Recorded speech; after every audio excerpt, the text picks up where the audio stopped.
بسم اللہ الرحمن الرحیم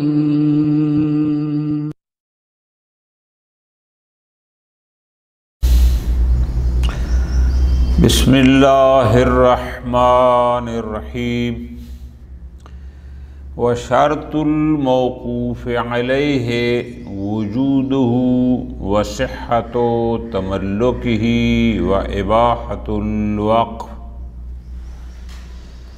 سب سے پہلے شہید رحمۃ اللہ علیہ نے خود واقف کی شرائط کو بیان فرمایا، پھر اس کے بعد مال موقوف کے کس قسم کے مال کو واقف کیا جا سکتا ہے اس کو بیان فرمایا، پھر اس کے بعد تیسرے نمبر پر واقف کی شرائط جو ہم نے گزشتہ درس میں پڑھی کہ کون شخص واقف بن سکتا ہے۔ چوتھی چیز جو آج بیان فرما رہے ہیں وہ ہے موقوف علیہ کی شرائط۔ کیا مطلب کہ کس پر مال کو واقف کیا جا سکتا ہے، کس قسم کے لوگوں کے لیے، کس قسم کے کاموں کے لیے کسی مال کو واقف کیا جا سکتا ہے۔ تو جس کا مال تھا جو وقف کر رہا تھا وہ ہو گیا واقف، جس مال کو وقف کر رہا ہے وہ ہو گیا موقوف، جس کے لیے وقف کر رہا ہے اس کو کہا جاتا ہے موقوف علیہ یا موقوف علیہم جو بھی ہیں۔ اب ان کی شرائط ہیں، تین چیزیں شہید اول رحمۃ اللہ علیہ نے بیان فرمائی، ساری آج ختم نہیں ہوں گی انشاءاللہ، آہستہ آہستہ چلیں گے۔ موقوف علیہ میں پہلی شرط ہے وجودہ، جس وقت واقف اپنا مال وقف کر رہا ہے تو وہ موقوف علیہ خارج میں موجود بھی ہو۔ آگے تفصیل گزارش کرتا ہوں۔ دوسری شرط یہ ہے کہ واقف جس کے لیے اپنا مال واقف کرتا ہے اس موقوف علیہ میں یہ شرط ہے صحت و تملک کہ وہ اس مال کو اپنی ملکیت میں لے بھی سکتا ہو، یا یوں کہیں بلکہ یوں نہ کہیں بلکہ آسان کہیں صحت و تملک، یعنی اس میں مالک بننے کی صلاحیت بھی ہو۔ انشاءاللہ ہم تفصیل میں گزارش کریں گے اس بات کی کہ بہت ساری چیزیں ہیں جو خارج میں موجود تو ہیں، بہت سارے انسان ایسے ہیں جو خارج میں موجود تو ہیں لیکن وہ مالک بننے کی صلاحیت نہیں رکھتے، یہ بتائیں۔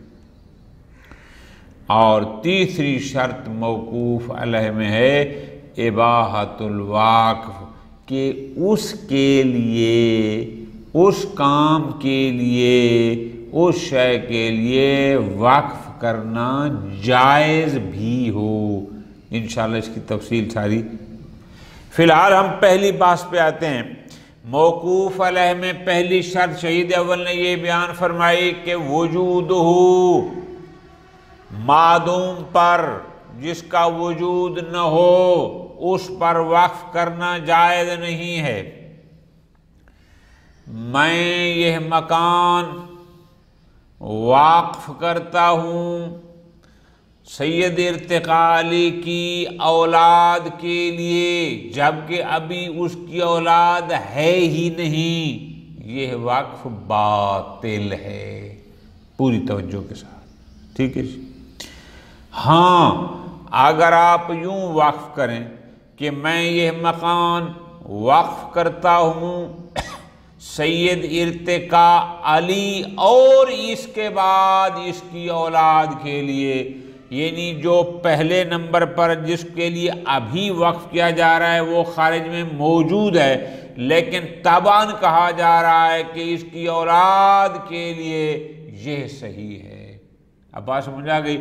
اس کا مطلب ہے جس لمحے وقف کیا جا رہا ہے جس پر وقف کیا جا رہا ہے وہ ابھی اور اس وقت خارج میں موجود ہونا چاہیے۔ ہاں اگر آپ کسی معدوم کے لیے وقف کرتے ہیں تو وہ اس موجود کی اتباع میں کہ اس کے بعد ان کے لیے، بشرطے کہ اس کا عادتاً وجود میں آنا ممکن بھی ہو۔ بڑی توجہ رکھنی ہے، یہ بڑی دقیق بات ہے، وقت کی پہلے دن سے میں کہہ رہا ہوں، اس کو سمجھنا ایک ایک سطر کو کیسے۔ اب دو مثالیں سنیں گے بات سمجھ آئے گی۔ مثلا میں یہ مکان وقف کرتا ہوں سید ارتقاء علی اور اس کے بعد اس کی اولاد کے لیے۔ عادتاً ممکن ہوتا ہے کہ ایک شخص شادی شدہ ہے، اللہ تبارک و تعالیٰ اس کو انشاءاللہ اولاد دے گا، بھی تب اس کی اولاد کا ہونا چونکہ ممکن ہے، لہذا یہ صحیح ہے۔ لیکن اگر میں یوں کہوں کہ میں یہ مکان وقف کرتا ہوں سید ارتقاء علی اور اس کے مرحوم بیٹے کے لیے، بھئی مرحوم کا عادتاً دوبارہ وجود میں آنا ممکن نہیں ہے، تو اس مرحوم کے لیے یہ وقف صحیح نہ ہوگا۔ اب بات سمجھ آ گئی؟ تو پس موقوف علیہ کا شرط ہے، اس کے لیے یہ شرط ہے کہ اس کا وجود ہو۔ لہذا اگر آپ فقط اس پر وقف کرتے ہیں کہ جو معدوم ہے، یہ وقف باطل۔ فقط اس پر وقف کرتے ہیں جو موجود ہے، یہ وقف صحیح۔ اگر آپ اس پر وقف کرتے ہیں کہ کچھ موجود ہے اور بعد والا فی الحال معدوم ہے لیکن انشاءاللہ عادتاً وجود ممکن ہے، یہ بھی صحیح ہے۔ لیکن اگر کوئی شخص وقف کرتا ہے اس انداز میں کہ میں اس مکان کو وقف کرتا ہوں فلاں کے مرحوم بیٹے اور اس کے بعد خود فلاں کے لیے، جبکہ وہ زندہ ہے لیکن مرحلہ اول میں وہ ایک معدوم کو لا رہا ہے، ہم نے پیچھے گزارش کی، اس کو کہتے ہیں منقطع الاول، یہ وقف صحیح نہیں ہے۔ لیکن اگر کہتا ہے میں وقف کرتا ہوں حسن پر، حسن کے بعد اس کے مرحوم بیٹے پر، یہاں صحیح ہے۔ کیوں؟ اس لیے کہ یہ منقطع الاول نہیں، یہ منقطع الاخر ہے، جب تک یہ موجود ہے تب تک وقف صحیح ہے۔ اسی طرح اگر وہ کسی معدوم کو درمیان میں لاتا ہے، مثلا پہلا بھی موجود تھا، درمیان میں ایک معدوم کو لایا، پھر اس کے بعد ایک موجود کو لایا، تو وہ منقطع الاوسط ہوگا۔ یہ ساری باتیں ہم نے پیچھے پڑھی ہیں۔ یعنی اصل نقطہ یہ ہے کہ موقوف علیہ کا عند الوقف موجود ہونا ضروری ہے، یہ موقوف علیہ کی پہلی شرط ہے۔ فرماتے ہیں شرط الموقوف علیہ، جس پر کسی مال کو وقف کیا جا رہا ہے، جو موقوف علیہ، موقوف علیہ کی شرائط میں پہلی شرط ہے وجود ہو، کہ اس کا خارج میں وجود ہو۔ دوسری شرط ہے وصحت و تملک ہی، وہ کسی شے کا مالک بننے کی صلاحیت بھی رکھتا ہو۔ اور تیسری شرط ہے اباحت الوقف، اس کے لیے وقف کرنا مباح بھی ہو، جائز بھی ہو۔ خوب، یہ ہوگی عبارت شہید اول کی۔ اب آگے فرماتے ہیں اباحت الوقف علیہ، اس پر وقف کرنا مباح بھی ہو، جائز ہو۔ اب آگے تفصیل ہے انہی شرائط کی۔ پہلی شرط کون سی تھی؟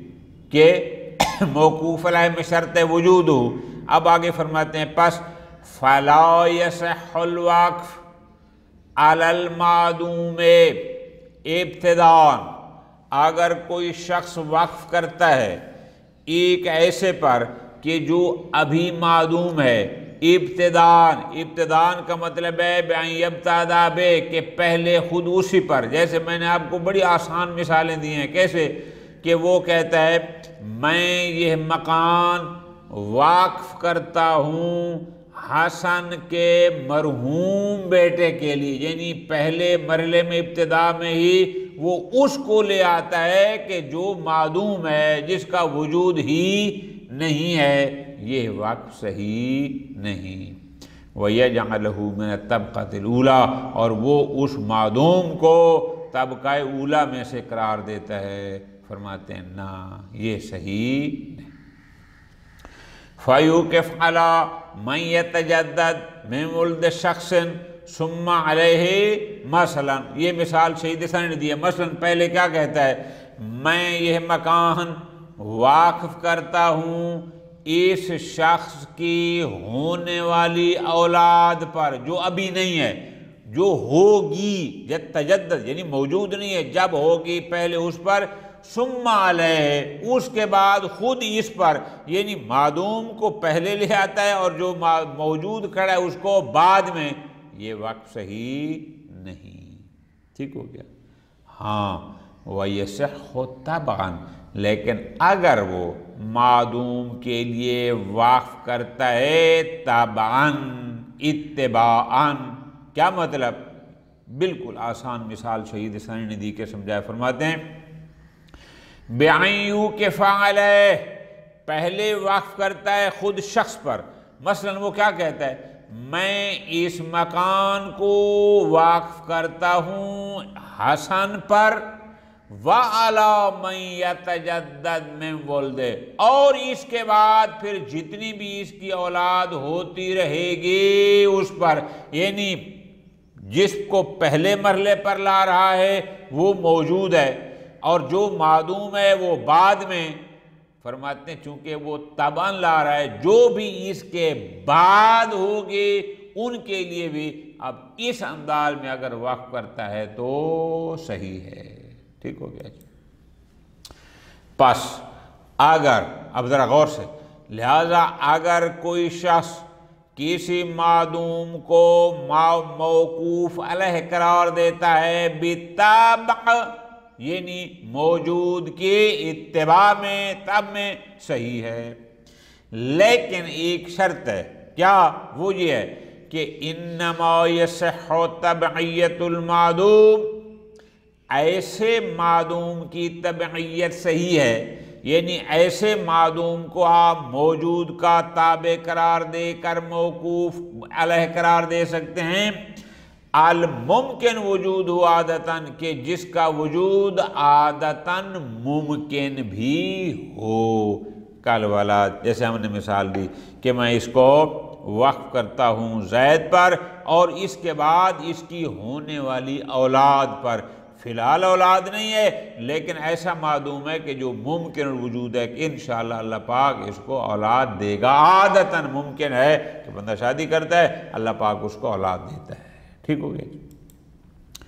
لیکن اما ما لا يمکن وجودہ کذالک، لیکن اگر کوئی معدوم ایسا ہو کہ عادتاً، کذالک سے مراد ہوئی عادتاً، کہ عادتاً اس کا وجود ممکن نہ ہو، کہ وہ ہو ہی نہ سکتا ہو، کل میت، جیسا کہ مردہ، مثال کہ میں یہ مکان وقف کرتا ہوں حسن کے لیے اور اس کے مرحوم بیٹے کے لیے، اب میت کا عادتاً وجود ممکن نہیں ہوتا، لم یصح، فرماتے ہیں یہ صحیح نہیں ہے مطلقا۔ کیا مطلب؟ یعنی یہ جو میت ہے جس کا عادتاً وجود ممکن نہیں ہے، اس پر وقف صحیح نہیں ہے مطلقا، یعنی نہ ابتداءً اور نہ ہی طبعاً۔ ٹھیک ہو گیا جی؟ اچھا، فَإِنِ ابْتَدَىٰ بِهِ، لیکن اگر کوئی شخص یوں کرتا ہے کہ ابتدا میں وقف کرتا ہے خود معدوم کے لیے، میں نے آپ کو مثالیں بڑی آسان دی کہ میں اس مکان کو وقف کرتا ہوں حسن کی ہونے والی اولاد کے لیے جو ابھی نہیں ہے، اور بعد میں خود حسن کے لیے، یا پہلے مرحلے پر کہتا ہے اس کے مرحوم بیٹے کے لیے اور پھر کہتا ہے بعد میں اس کے لیے، یعنی ابتدا کر رہا ہے معدوم سے، باطل الوقف، ایسا وقف سرے سے باطل ہوگا۔ ٹھیک ہو گیا جی۔ وَإِنْ أَخَّرَهُ، لیکن اگر وہ معدوم کو ابتدا میں نہیں لاتا بلکہ وہ مؤخر کرتا ہے، کیا کہتا ہے؟ میں اس مکان کو وقف کرتا ہوں اس حسن کے لیے اور حسن کے بعد اس کے مرحوم بیٹے کے لیے۔ اب وہ معدوم ایسا ہے کہ جس کا آتن ہونا ممکن نہیں ہے، کان منقطع الآخر، تو یہ منقطع الآخر کہلائے گا، اور پیچھے ہم نے پڑھا یہ آخر کہلائے گا کہ اس کے لیے وہ صحیح نہیں ہوتے جب تک وہ زندہ ہوتا ہے، پہلا مرلہ وہیں تک چلتا ہے۔ اویل وسط، یا فرض کرو معدوم کو درمیان میں لاتا ہے تو وہ منقطع الآخر یا منقطع الوسط کہلائے گا۔ اس کے احکام ہم نے پیچھے پڑھے ہیں کہ جو ہوگا تب تک چلے گا، اس کے بعد وہ ختم ہو جائے گا۔ اگلی سطر علیحدہ مسئلہ ہے، فرماتے ہیں یہ تو تھا کہ وہ ایک کو ابتداء، یعنی کہہ رہا ہے پہلے اس پر اور اس کے بعد فلاں کے لیے وقف کرتا ہوں، لیکن اگر ایک شخص موجود اور معدوم کو ملا کر وقف کرتا ہے، کیسے؟ میں یہ مکان وقف کرتا ہوں حسن اور حسن کے مرحوم بیٹے کے لیے، یعنی ایک موجود ہے اور ایک معدوم ہے۔ فرماتے ہیں وَإِنْ ضَمَّهُ إِلَى مَوْجُودٍ، اگر واقف شخص معدوم کو ضمیمہ کر دے، ملا دے موجود کے ساتھ، بَطَلَ فِيمَا يَخُصُّهُ خَاصًا، تو اس مال موقوف کا جتنا حصہ اس معدوم کے لیے بننا ہوگا اس حد تک وقف باطل ہوگا، لیکن جو موجود ہے اس کی حد تک وہ وقف صحیح ہوگا۔ یعنی کیا مطلب؟ اگر ایک موجود تھا اور ایک معدوم تھا تو نصف میں وقف صحیح ہوگا اور نصف میں باطل ہوگا۔ ٹھیک ہو گیا جی۔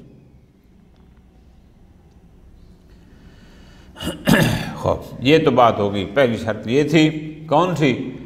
کہ موقوف علیہ کا موجود ہونا ضروری ہے۔ دوسری شرط کیا تھی؟ کہ وہ مالک بننے کی صلاحیت رکھتا ہو۔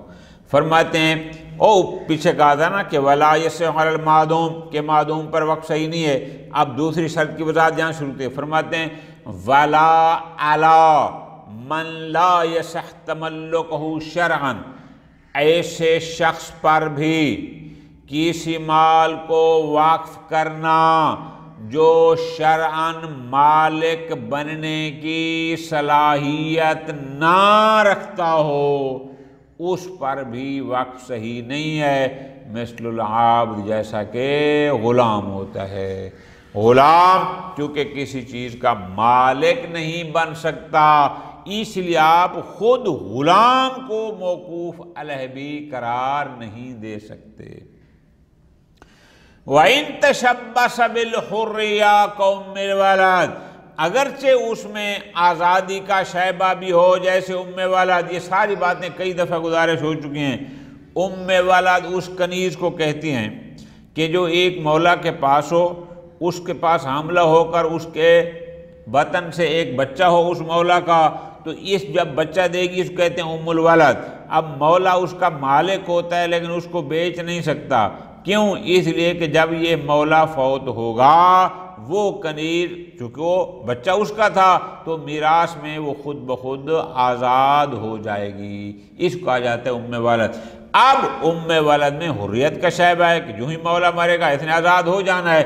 فرماتے ہیں چونکہ فی الحال یہ ابھی عامہ ہے، اس وقت جب وقف کیا جا رہا ہے تو یہ آزاد نہیں ہے، عامہ ہے، اور عامہ کسی چیز کا مالک نہیں بن سکتی۔ فرماتے ہیں بے شک اس میں حریت کا شائبہ ہے، لیکن پھر بھی کیونکہ فی الحال مالک نہیں بن سکتی، لہذا اس پر وقف کرنا بھی صحیح نہیں۔ بس پوری توجہ، اس کا مطلب ہے غلام کے لیے وقف کرنا، لونڈی کے لیے وقف کرنا، یہ صحیح نہیں، چاہے وہ ولد ہی کیوں نہ ہو۔ آگے فرماتے ہیں وَجِبْرِيلَ علیہ السلام، حضرت جبریل مشہور ہے، جو وحی لاتے تھے۔ جبریل بھی پڑھا جاتا ہے، جبرائیل بھی پڑھا جاتا ہے، جبرین یا جبرین بھی پڑھا جاتا ہے، اس میں بہت سارے لغات ہیں۔ سریانی زبان میں جبر یا جبر یہ کہا جاتا ہے عابد کو، عابد غلام۔ ایل سریانی زبان میں اللہ تبارک و تعالیٰ کا نام ہے۔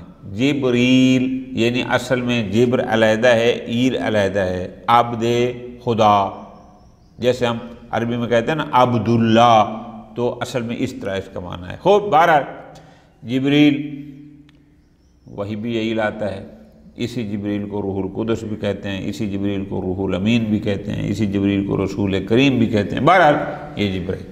اب وَغَيْرِهِ مِنَ الْمَلَائِكَةِ، چاہے جناب جبریل ہوں یا اور ملائکہ، یعنی فرشتوں کو موقوف علیہ بھی قرار نہیں دیا جا سکتا۔ وجہ یہ ہے کہ وہ کسی شے کا مالک بننے کی صلاحیت نہیں رکھتے۔ والجن، اسی طرح جنات، کوئی بندہ کہے کہ میں اپنی یہ زمین وقف کرتا ہوں جنات کے لیے، فرماتے ہیں نا۔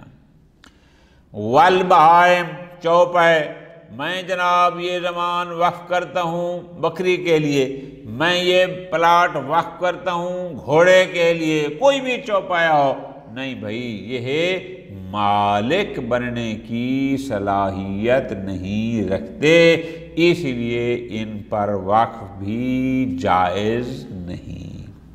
ٹھیک ہے جی، اب ذرا غور کرنا ہے، بہت غور کرنا ہے۔ بعض علماء اہل سنت یہ کہتے ہیں کہ جناب اگر کوئی بندہ کسی چوپائے کے لیے کچھ وقف کرتا ہے یا کسی غلام کے لیے کچھ وقف کرتا ہے تو یہ وقف صحیح ہے۔ کیوں؟ کیونکہ یہ وقف اس چوپائے، اس جانور یا عبد کا نہ ہوگا، بلکہ یہ گویا اس کے مالک کا ہوگا، جو اس جانور کا مالک ہے یا اس عبد کا مالک ہے، تو یہ گویا وہ اصل موقوف علیہ وہ ہوگا۔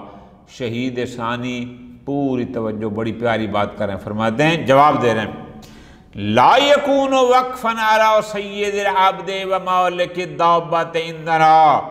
ہم علماء امامیہ فقہ جعفریہ میں یہ ہے کہ اگر کوئی شخص کسی غلام پر یا کسی جانور کے لیے کچھ وقف کرتا ہے تو اس کا مطلب یہ نہیں کہ وہ وقف اس غلام کے مولا یا اس جانور کے مالک کے لیے کیا جا رہا ہے۔ ہمارے نزدیک یہ صحیح نہیں ہے بھائی۔ وقف عقد ہے، عقد تابع قصد ہے، اس کا قصد خود اس جانور کو مالک بنانے کا ہے، یہ موقوف علیہ قرار دینے کا ہے، جانور کیا مالک اس کا مقصود ہی نہیں ہے، تو جب نہیں ہے تو یہ ہو ہی نہیں سکتا۔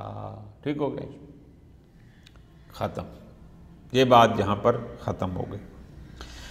آگے بات اور ہے، وہ بات یہ ہے، پوری توجہ کے ساتھ اہم نکتہ، طے ہو گیا کہ جو زمانہ قدیم میں غلام ہوا کرتے تھے، خود غلام پر کسی شے کو وقف نہیں کیا جا سکتا، کسی جانور پر کسی چیز کو وقف نہیں کیا جا سکتا۔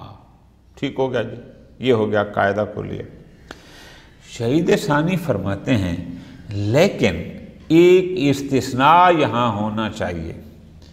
زمانہ قدیم میں کچھ لوگ اپنے غلاموں کو بیت اللہ کی خدمت میں کام انجام دینے کے لیے وقف کر دیتے تھے، یا مشہد یعنی پیغمبر اکرم کے مزار یا ائمہ کے مزارات کی خدمت کے لیے مثلا ایک بندہ آتا کہتا ہے یہ میرا غلام ہے، میں اس کو وقف کر رہا ہوں مشہد النبی کے لیے یا مشہد علی کے لیے، یا میرا یہ غلام ہے میں اس کو وقف کر رہا ہوں خود مسجد کے لیے۔ توجہ کر رہے ہیں؟ یا یہ میرا غلام ہے اور میں اس کو وقف کر رہا ہوں اس سکول کے لیے یا ہسپتال، یہ جو مثال عامہ، بات سمجھ آ رہی ہے؟ اب ان کے بارے میں حکم کیا ہے؟ بہت توجہ. یا بسا اوقات لوگ جانور، اس زمانے اونٹ یا گھوڑے وقف کر دیتے تھے کہ یہ بیت اللہ کے جو کام ہوتے ہیں، مسجد نبوی کے یا دیگر کام ہوتے ہیں، اس کے لیے میں اپنے اس جانور کو وقف کرتا ہوں. ان کا حکم کیا ہے؟ ذرا غور کرنا. شہید ثانی فرما رہے ہیں ينبغي ان يستثنى من ذلك، یہ جو آپ نے کہا ہے کہ وقف کہ عابد پر وقف نہیں ہو سکتا، جانوروں پر وقف نہیں ہو سکتا. شہید ثانی فرماتے ہیں ہمیں یہاں استثناء کرنا ہوگا. کس کے لیے؟ العبد المعد لخدمت الکعبہ، کہ وہ عابد، وہ غلام جو بیت اللہ کی خدمت کے لیے آمادہ ہوتے ہیں، یعنی جن کا کام بیت اللہ کی خدمت کرنا ہوتا ہے. والمشہد، یا کسی نبی اور امام کی مزار قبر مبارک اس خدمت کے لیے. والمسجد، یا مسجد خدمت کے لیے. ونحوها من المصالح العامہ، یا دیگر مصالح عامہ، ہسپتال، سکول خدمت کے لیے جو عابد، جو غلام ہوتے ہیں جن کا کام خدمت کرنا ہوتا ہے. والدابۃ المعدہ لنحو ذلک ایضا، یا کوئی جانور ہیں، چوپائے ہیں کہ جو انہی کی خدمت کے لیے ہوتے ہیں، ان کو استثناء کرنا ہوگا. یعنی کیا کہ ان کے لیے وقف صحیح ہوگا. وجہ یہ ہے لأنہا کالوقف علی تلک المصلحہ، اس لیے کہ یہ وقف گویا ہم اس جانور پر نہیں کر رہے، یہ وقف گویا ہم اس عابد غلام پر نہیں کر رہے، بلکہ اصل وقف اس مصلحت پر ہے. جب ہم کہتے ہیں کہ میں یہ مکان وقف کر رہا ہوں ان غلاموں کے لیے جو بیت اللہ کی خدمت کرتے ہیں، تو در حقیقت وقف بیت اللہ کے لیے کیا جا رہا ہے، غلاموں کے لیے نہیں ہے، یا اسی طرح ان کے جانوروں کے لیے. ٹھیک ہو گیا جی، ختم.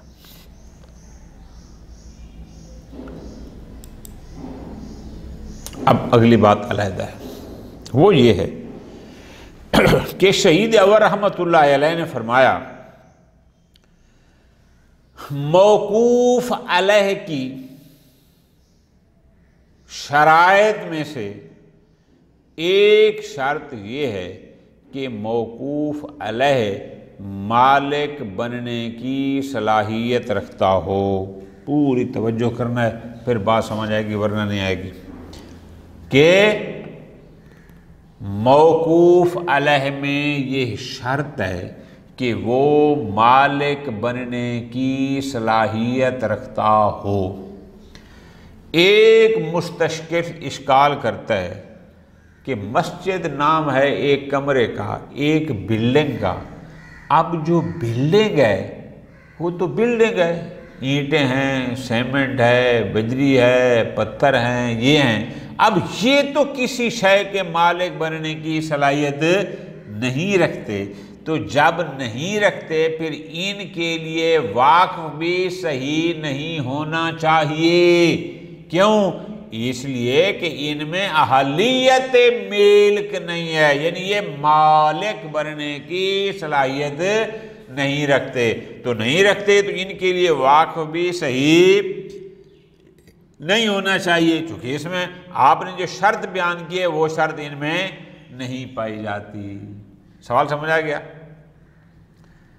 شہید اول رحمۃ اللہ علیہ نے اس سوال مقدر کا جواب خود بیان فرما دیا، اور وہ بیان آگے شروع ہو رہا ہے جہاں انہوں نے فرمایا ہے کہ والوقف والمساجد والقناطر فی الحقیقہ علی المسلمین، کہ یہ جب ہم کہتے ہیں کہ میں مسجد کے لیے وقف کر رہا ہوں، میں پل کے لیے وقف کر رہا ہوں، میں اسپتال کے لیے وقف کر رہا ہوں، یہ وقف در حقیقت ان مسلمانوں کے لیے ہوتا ہے جنہوں نے اس مسجد سے استفادہ کرنا ہوتا ہے، ان مسلمانوں کے لیے ہوتا ہے جنہوں نے اس پل سے گزرنا ہوتا ہے، جنہوں نے اس ہسپتال سے علاج کرانا ہوتا ہے. در حقیقت وقف مسلمین پر ہوتا ہے، اس بلڈنگ پر نہیں ہوتا. اب ذرا غور کرو. فرماتے ہیں وَلَمَّا كَانَ اشتراط اہلیت الموقوف علی اہل الملک، جب طے ہو گیا کہ موقوف علیہ میں یہ شرط ہے کیا کہ وہ اہلیت ملک رکھتا ہو، کیا کہ وہ مالک بننے کی صلاحیت رکھتا ہو، یہ موقوف علیہ میں شرط ہے۔ یوں ہم تو یہاں سے ایک وہم آ سکتا ہے، ایک سوال اٹھ سکتا ہے، اگرچہ وہ سوال کمزور ہے لیکن آ سکتا ہے۔ وہ کیا؟ وہ یہ ہے کہ عدم و صحت ہی، کہ یہ وقف صحیح نہیں ہونا چاہیے، علی ما لا یصح تملکہ، کہ جو تملک ہوتا ہے چیز کو ملکیت میں لینا، تملیک ہوتا ہے کسی کو مالک بنانا، تملک ہوتا ہے اپنی ملکیت میں لینا۔ جہاں تملک صحیح نہ ہو، کہاں پر؟ من المصالح العامہ، یہ جو مصالح عامہ ہے، مثلا جیسے مسجد ہے، مسجد کیا ہوتی ہے؟ اینٹ ہے، سیمنٹ ہے، بجری ہے، یہ چیزیں ہیں۔ والمشہد، قبر مبارک، وہ چاہے نبی کی ہو یا امام کی ہو۔ والقنطرہ، پل ہے کسی نہر کے اوپر، دریا کے اوپر۔ اب یہ جو چیزیں ہیں، اب یہ چیزیں خود تو کسی شے کا مالک بننے کی صلاحیت نہیں رکھتی، تو اس کا مطلب ہے پھر ان کے لیے وقف کرنا، جو آپ کہتے ہیں مسجد کے لیے وقف کر رہا ہوں، مزار کے لیے وقف کر رہا ہوں، پل کے لیے کر رہا ہوں، پھر یہ بھی صحیح نہیں ہونا چاہیے۔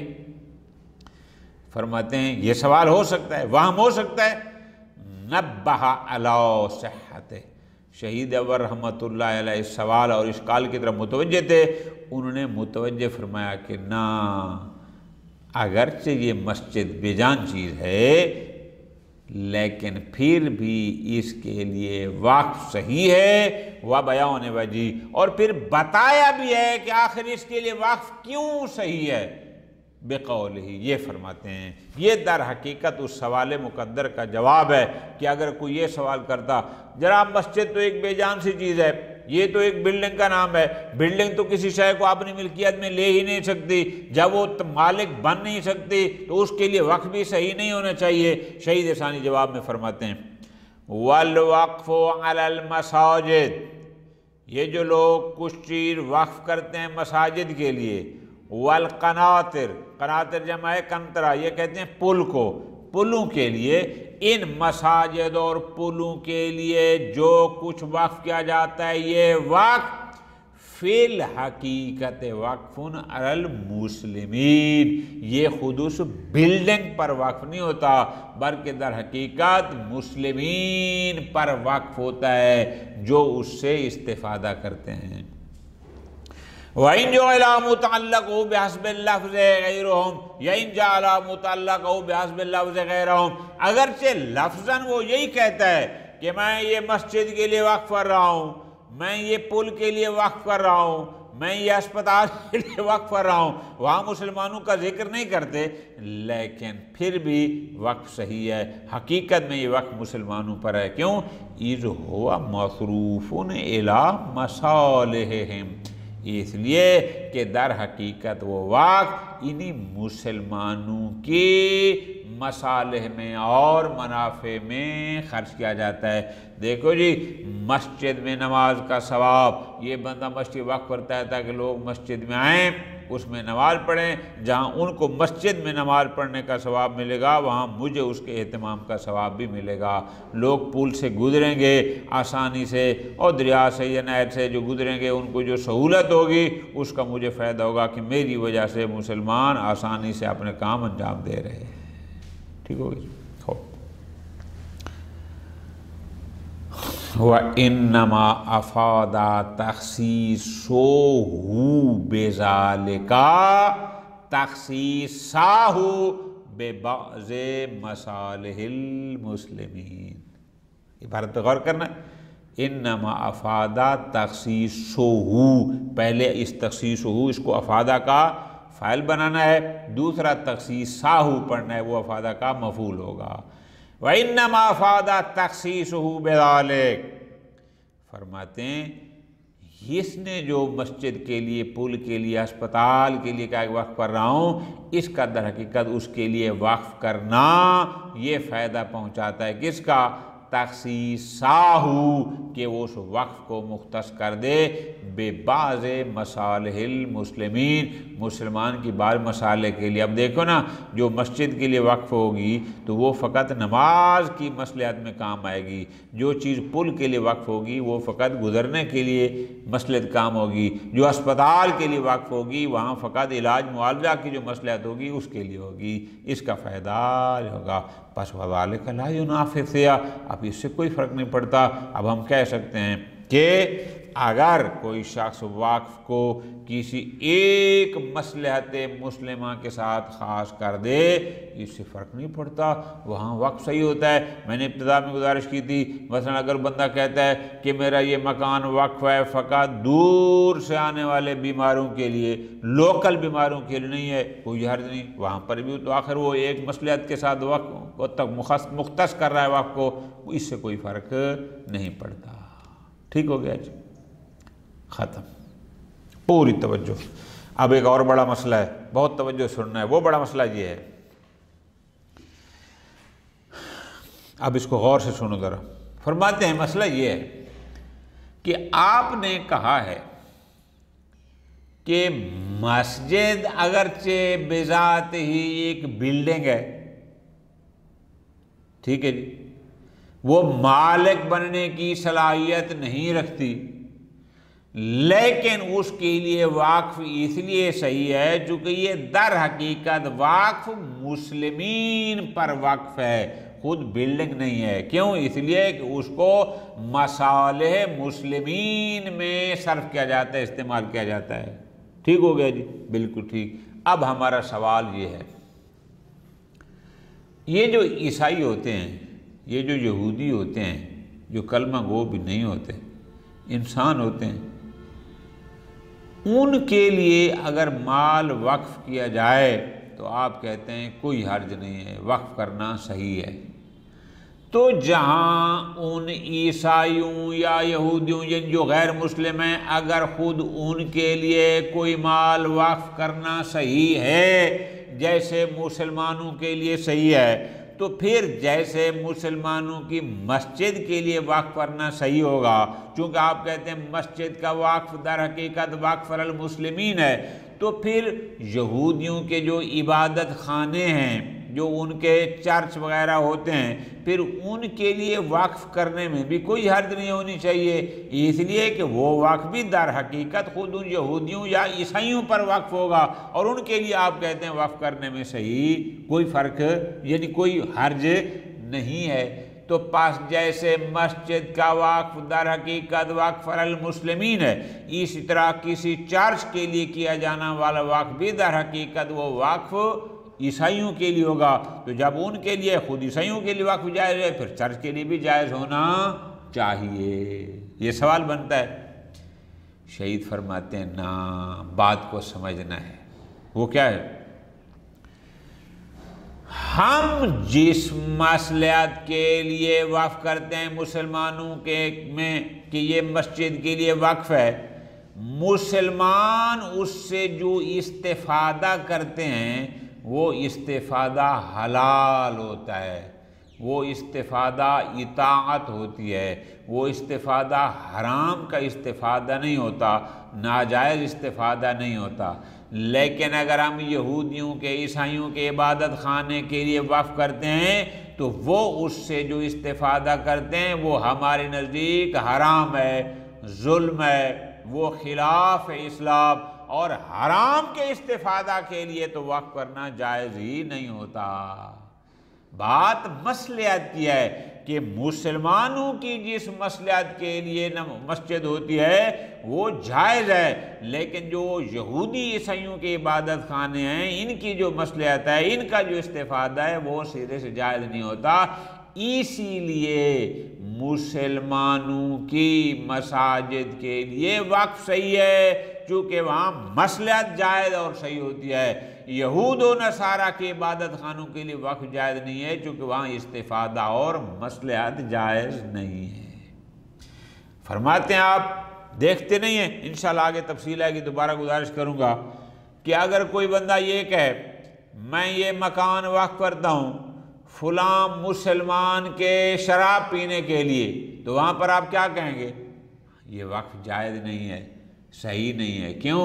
چونکہ شراب نوشی کی جو مصلحت ہے وہ جائز نہیں ہے۔ اب بات کو سمجھا ہے؟ یہ فرق ہے مساجد میں اور ان میں۔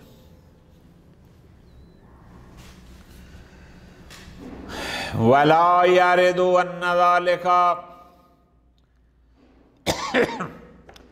اگر کوئی شخص یہ اشکال وارد نہیں ہوتا کہ یہ جو ہم نے کہا ہے کون سا، کہ مساجد اور پلوں کے لیے وقف در حقیقت یہ مصلحت مسلمین کا وقف ہے، ٹھیک ہے جی، لہٰذا اس کا مطلب یہ نہیں ہے کہ پھر یہودیوں کے جو عبادت خانے ہیں یا عیسائیوں کے جو چرچ وغیرہ ہیں، اس کا مطلب یہ نہیں کہ مساجد، پلوں، ہسپتالوں جو مسلمانوں کے ان کے لیے وقف کا صحیح ہونا لا یارد کہ ان ذالک، کہ یہ وقف کا صحیح ہونا یستلزم جواز الوقف، یہ مستلزم ہے کہ پھر بیع اور کنائز یعنی یہود و نصارہ کے عبادت خانوں کے لیے بھی وقف جائز ہونا چاہیے، کما یجوز الوقف علی اہل ذمہ، جیسا کہ دیگر اہل ذمہ کے لیے وقف جائز ہے، جیسا کہ خود ان اہل ذمہ انسانوں کے لیے وقف جائز ہے، ان کے عبادت خانوں کے لیے بھی جائز ہونا چاہیے۔ کیوں؟ چونکہ آپ نے کہا ہم جو مسجد یا پل یا اسپتال کے لیے وقف کرتے ہیں در حقیقت یہ مصلحت مسلمین کے لیے لہذا جائز ہے، تو وہ جب ان کے عبادت خانے کے لیے کریں گے وہ بھی در حقیقت ان یہود و نصارہ کے لیے ہوگا، اہل ذمہ کے ہوگا، لہذا جائز ہے۔ جواب، لأن الوقف علی کنائسہم و شبہہا، اس لیے کہ اگر ہم یہودیوں کے عبادت خانے یا عیسائیوں کے عبادت خانے کے لیے وقف کرتے ہیں تو یہ وقف علی مصالحہم، در حقیقت ان یہود و نصارہ کی مصالح پر وقف ہے، تو پس جیسے مسلمانوں کی مصالح کے لیے وقف جائز ہے، خود یہود و نصارہ کے لیے وقف جائز ہے، لہذا ان کے عبادت خانے کے لیے جائز ہونا چاہیے۔ فرماتے ہیں لا یارد، نہ یہ اشکال وارد نہیں ہوتا، وجہ یہ ہے وہ اس لیے وارد نہیں ہوتا للفرق، مسجد والی مصلحات اور چرچ والی مصلحات، مسلمان کی مصلحات اور یہود و نصارہ کی مصلحت میں فرق ہے۔ کیوں؟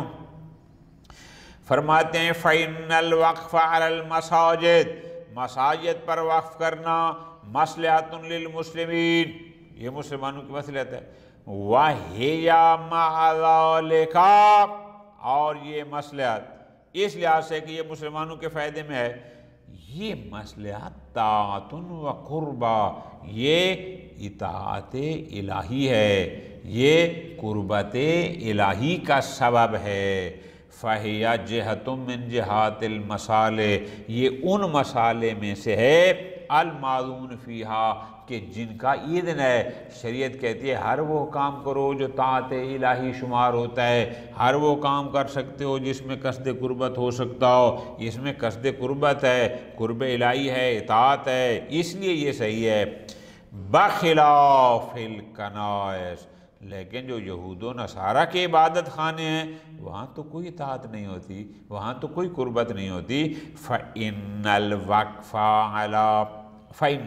عَلَيْهَا، ان پر وقف کرنا وقف عَلَى جِهَةٍ خَاصَّةٍ مِّن مَّصَالِحِ أَهْلِ ذِمَّةٍ، اس لیے کہ یہود و نصارہ کے عبادت یا کوئی بھی اہل ذمہ ہو ان کے عبادت خانے وقف کرنا در حقیقت وہ وقف بنتا ہے ان اہل ذمہ کی مصالح میں سے ایک خاص جہت، کہ وہ اپنے یہودی مسلک کے مطابق عبادت کریں یا مجوسی مسلک کے مطابق یا عیسائی مسلک کے مطابق۔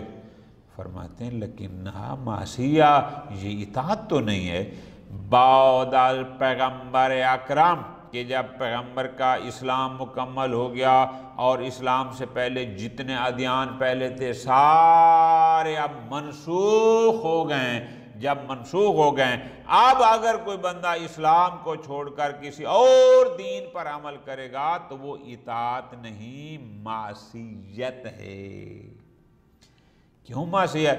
لِأَنَّهَا إِعَانَةٌ لَهُمْ عَلَى الْاجْتِمَاعِ إِلَيْهَا، اس لیے کہ اگر ہم ان کے چرچ کے لیے یا کوئی بھی عبادت خانہ جو اہل ذمہ کو ان کی مدد کرتے ہیں، تو در حقیقت یہ اس معصیت پر جمع ہونے کے لیے ان کی اعانت ہوگی۔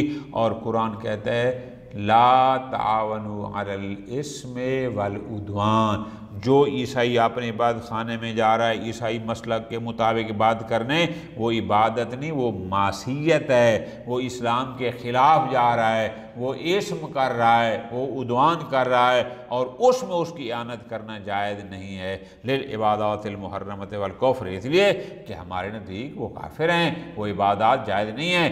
اب عبادت فقط وہی ہے جو اسلام نے تعلیم دی ہے، جو اس سے پہلے والی تھیں وہ ساری کالعادہ۔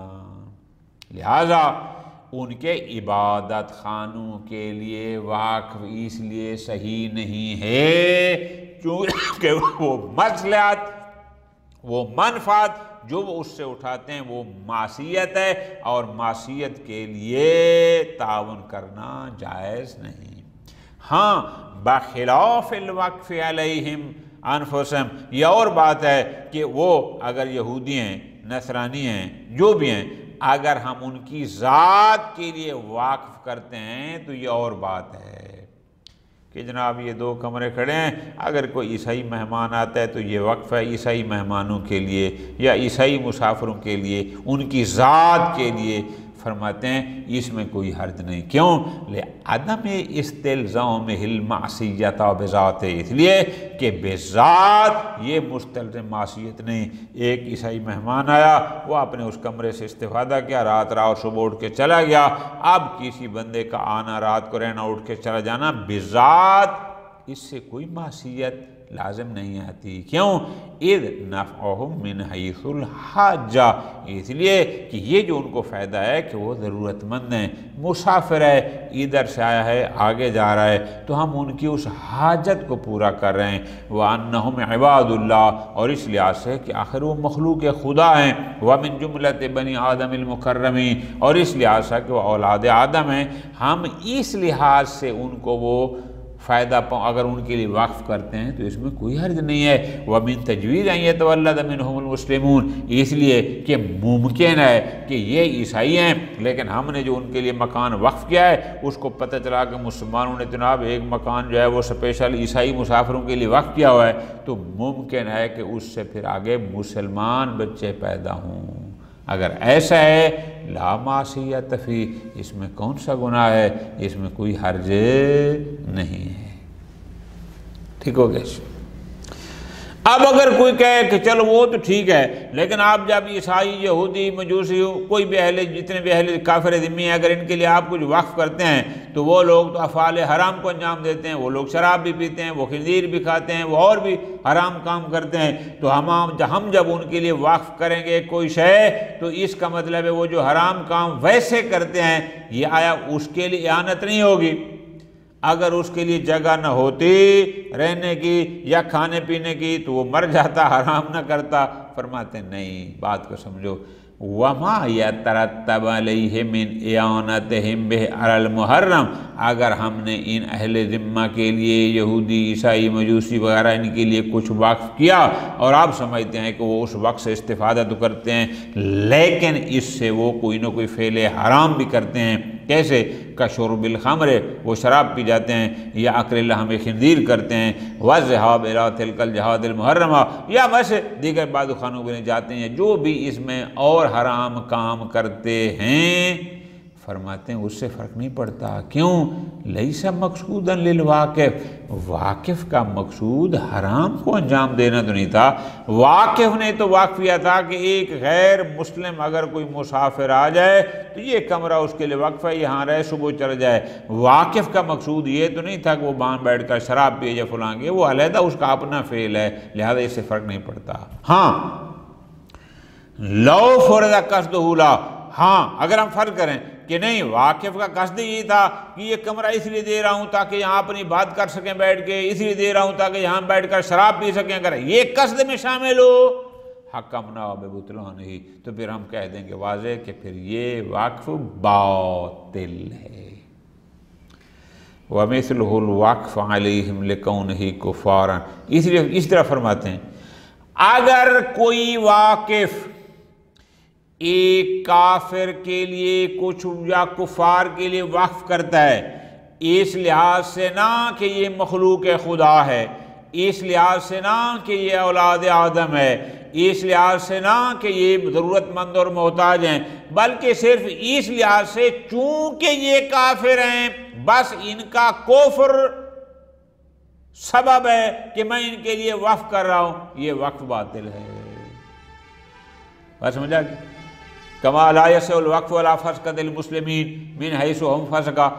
اگر ایک بندہ مسلمان ہے، پوری توجہ، اگر کوئی بندہ کسی فاسق مسلمان کے لیے کچھ وقف کرتا ہے اور اس کے وقف کرنے کی وجہ چونکہ یہ فاسق ہے اس لیے وقف کرتا ہوں، وہ بے شک مسلمان بھی کیوں نہ ہو تو بھی وہ وقف باطل ہوگا۔ ٹھیک ہو گیا؟ اس طرح فرماتے ہیں ولا علی الزناۃ والوساۃ، اس طرح فرماتے ہیں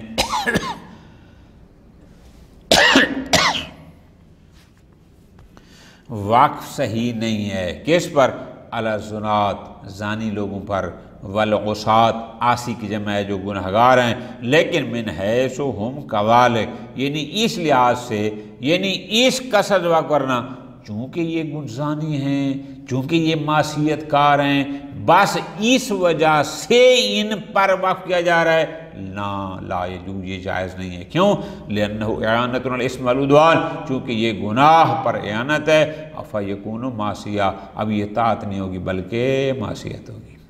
ہاں لو وقف علی شخص متصف بذالک، لیکن اگر وقف کرتے ایک ایسے شخص پر کہ جس میں صفت زنا یا صفت عصیان پائی جاتی ہے، لیکن لا من حیث کون الوصف مناوۃ الوقف، لیکن وہ اس لیے وقف نہیں کر رہا کہ وہ زنا معیار ہے، چونکہ زانی ہے لہذا میں فائز کو وقف کر رہا ہوں، یا فرض کرو یہ فاسق فاجر ہے اس لیے نہ، اگر فسق و فجور یا زنا وہ سبب نہ ہو، ویسے بطور مسلمان اگر وقف کرتا ہے تو پھر صحیح ہے۔ سواؤن اطلقا ام کا صدا جہتن محرلہ، اب اس میں فرق نہیں، چاہے اس نے بس یہ کہا ہے کہ میں یہ فلاں کے لیے وقف کرتا ہوں، آگے اس نے یہ کلیئر نہیں کیا کہ آیا اس کی جہات حلال کے لیے حرام کے لیے، اتنا نہیں کہا، ام کا صدا، یا اس نے کلیئر کہا یا قصد کیا کہ میں اس کو مسلمانوں کے لیے وقف کرتا ہوں، قاصدہ جہتن محرلہ، ان کے ان کاموں کے لیے جو